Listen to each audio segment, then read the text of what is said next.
Monsieur le Président, mes premiers mots seront pour remercier et féliciter les deux auteurs de la loi, Rémy Pointereau et Martial Bourquin. Ils sont non seulement des auteurs, mais ont porté avec passion et détermination une véritable boîte à outils à disposition des communes, des moyens pour lutter contre une préoccupation ô combien collective, la mort. Oui, la mort de nos centres-villes. Oui, ces nouveaux paysages faits de rideaux baissés, de rues désertifiées, de panneaux à vendre, à louer, qui finissent par pâlir d'usure. Oui, les habitudes commerciales ont changé. Oui, Internet à qui je n'oserais pas faire un procès, tant parfois je me demande comment on faisait avant, a fait des dégâts. Oui, pour être plus à l'aise, des unités entières de services publics ont migré vers la périphérie, nous laissant parfois dans nos villes d'horribles friches urbaines. Cette loi aura plusieurs vertus et l'adhésion qu'elle a suscitée avec plus de 200 signatures en est la meilleure preuve.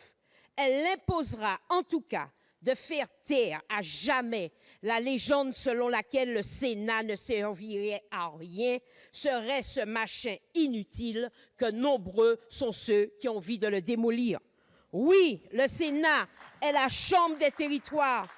Elle doit demeurer, cette chambre doit demeurer ce rempart pour nos communes, nos conseils régionaux, nos conseils départementaux. Il s'agira plus que jamais de ne pas ébrécher cette légitime relation.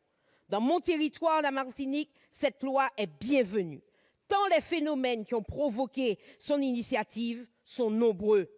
L'article 1er campe fort bien le décor, ne laissant aucune place à l'approximation et grâce à un bon sens remarquable, porte les vraies réponses aux vraies questions, à toutes les questions.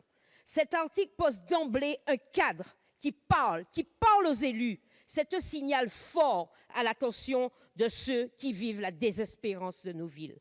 Elle ose en plus une justice. Elle rétablit avec équité en forçant la participation des très célèbres GAFA à leurs dégâts collatéraux.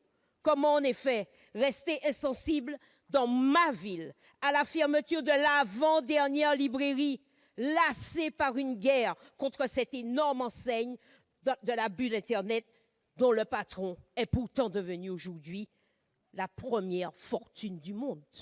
Oui, nous devons nous battre. Et c'est une valeur de la gauche à laquelle j'appartiens, qui est de mieux redistribuer les recettes, de mieux redistribuer les revenus, dans l'équité et la justice qui doit présider à la République. Merci, chers collègues.